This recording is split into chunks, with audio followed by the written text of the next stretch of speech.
Salut les disciples. On va revenir ensemble sur l'actualité du mois de juillet. Je sais, j'ai pris un petit peu de retard, alors on va essayer de rattraper le temps perdu. On commence très fort avec le combat qui a eu lieu le week-end dernier entre Mickey Garcia et Adrian Broner. Alors, Mickey Garcia a largement dominé Adrian Broner, même si celui-ci a essayé en fin de combat de revenir. C'était un combat très tactique. Tous les deux ont montré des grandes qualités défensives, mais Mickey Garcia a vraiment dominé Broner et ne lui a pas laissé beaucoup de solutions, beaucoup de possibilités. Et Broner s'est vite senti cerné, il était souvent bloqué, il l'empêchait de cadrer et d'avancer. Donc voilà, c'est un très beau combat que je vous invite à voir.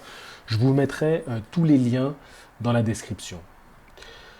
Chez les Walter maintenant, nous avons eu le combat entre Manny Pacquiao et Jeff Horn. Alors c'est un combat qui a fait couler beaucoup d'encre, on en a beaucoup parlé après, car Manny Pacquiao a perdu sa ceinture WBO et au profit de Jeff Horn, donc cet Australien, donc il est allé perdre là-bas, chez lui en Australie. Alors, ce combat-là est assez frustrant parce que Manny Pacquiao n'a pas montré sa boxe.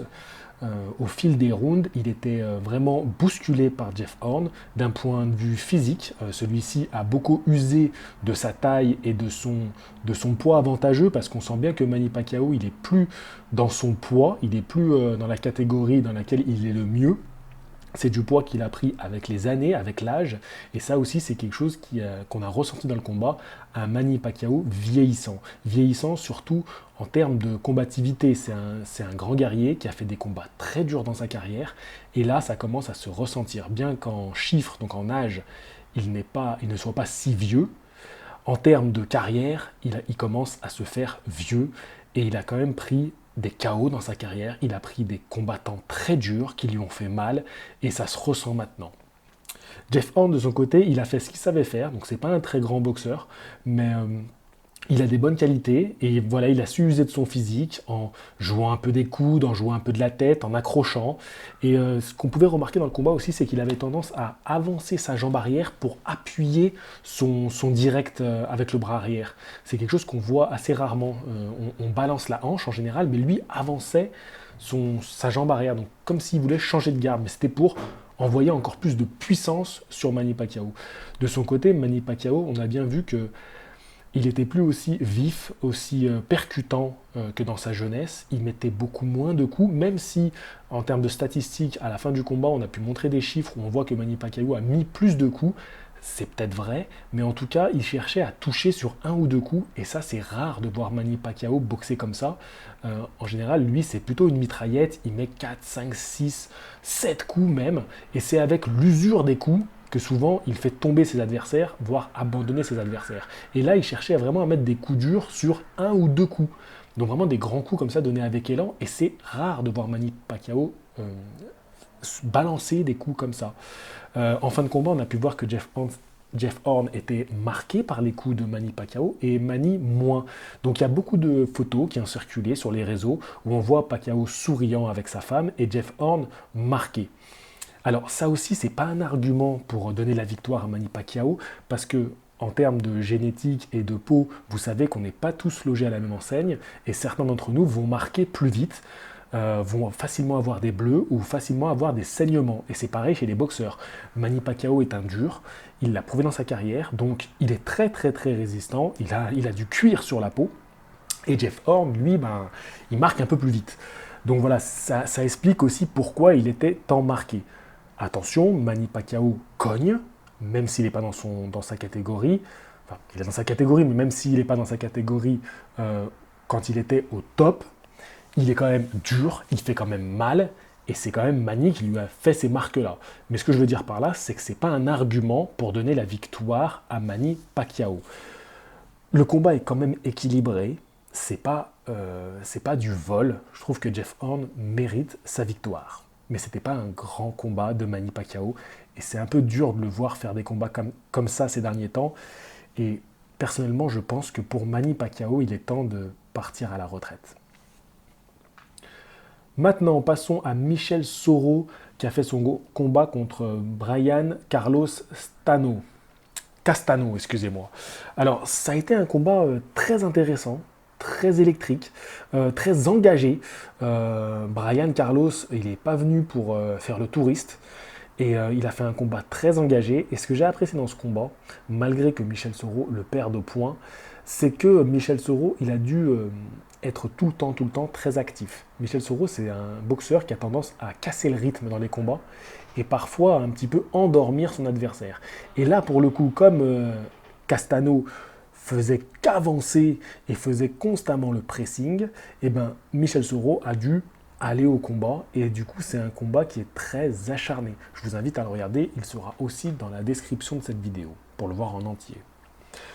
Chez les moyens, il y a Jermall Charlo qui est monté de catégorie pour affronter George Sebastian Heiland, un Argentin. Donc Jermall Charlo, vous savez, ce sont ces jumeaux américains qui sont tous les deux champions du monde. Enfin, Jermall Charlo, du coup, ne l'est plus, car il a quitté sa catégorie pour passer chez les moyens.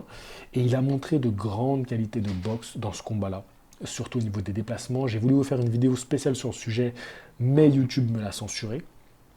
En tout cas, je vous invite à voir ce combat qui est vraiment, vraiment superbe de la part de Jermall Charlo, même si son adversaire argentin semble être blessé dès que le combat commence. Pour moi, dès les premiers pas, je vois qu'il a un problème au genou, sur sa jambe d'appui, et du coup, ça l'a complètement handicapé, et Jermall Charlo a fait un festival. Vraiment une leçon de boxe à voir.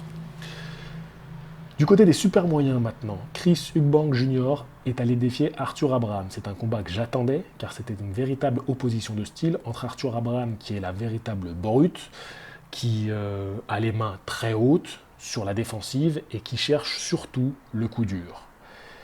Et Chris Eubank Jr. qui est plutôt un technicien, qui se déplace, qui est vif, qui travaille sur les esquives et qui a une grande palette technique, donc qui donne beaucoup de coups en bas, en haut, en crochet, en direct, très varié. Et les uppercuts, il a fait un très très gros travail avec l'uppercut sur Arthur Abraham, car comme je vous ai dit, il reste tout le temps en défensive avec une garde très hermétique.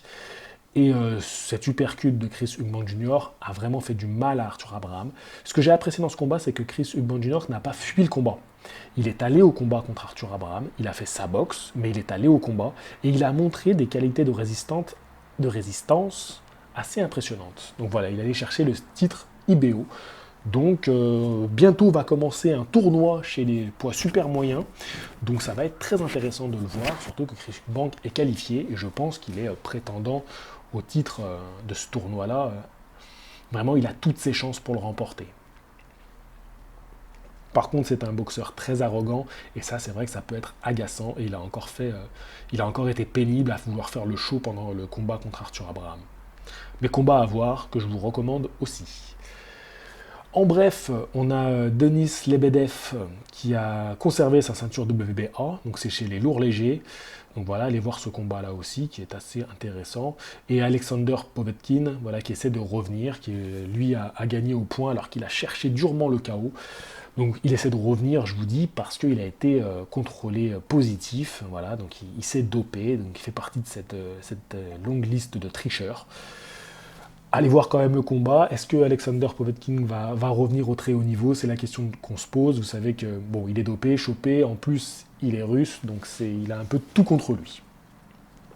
En bref aussi, je vous parlerai quand même de Victor Ortiz, qui revient doucement mais sûrement, qui est quand même un dur, qui a mis un beau KO contre Saúl Corral, donc allez voir ça aussi, je vous recommande de voir ce combat pour Victor Ortiz, qui a quand même une carrière assez sympathique, qui a marqué quand même la boxe avec un combat de l'année contre André Berthaud. On a eu pendant ce mois un clash dans la boxe en France entre Yuri Kalenga et Arsène Goulamirian. Alors, ce clash est venu de Yuri Kalenga, qui a fait une vidéo très provoque où il insulte Arsène. Donc, Arsène avait répondu à ça plutôt positivement pour l'affronter. Yuri Kalenga a signé un combat pour septembre. Donc ça sera partie remise en espérant que Yuri Kalenga reporte ce combat. Yuri Kalenga a regretté les propos qu'il a tenus, surtout qu'il insultait abondamment la mère de Arsène.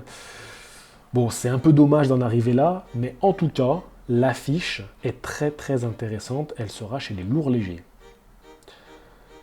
Pour les combats à venir maintenant, Nous avons eu Vasil Lomachenko contre Miguel Mariaga qui était ce week-end. J'espère que vous avez vu le combat et j'en parlerai dans la prochaine vidéo. Nous aurons Terence Crawford qui va affronter Julius Indongo. Alors Julius Indongo, il est devenu célèbre en battant Ricky Burns. Donc ça peut être une opposition intéressante pour Terence Crawford. Nous aurons aussi Christian Mbili qui cartonne depuis qu'il est revenu des Jeux Olympiques.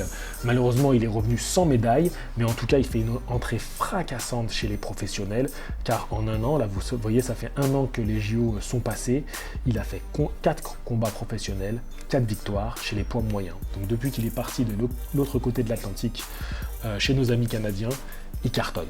Et on lui souhaite le meilleur. Nous aurons aussi Miguel Cotto contre le japonais Yoshihiro Kamegai. Donc ça peut être une affiche très intéressante. De toute façon, avec Miguel Cotto, on est rarement déçu. Sur ce, j'ai terminé ma vidéo. Je pourrais quand même dire que Vladimir Klitschko part en retraite. Voilà, il met un terme à sa carrière, sa longue carrière. Il aura malgré tout marqué l'histoire de la boxe et il finira sur un combat quand même grandiose contre Anthony Joshua. Et rien que pour ça, je l'applaudis, même si je l'ai souvent critiqué dans mes vidéos.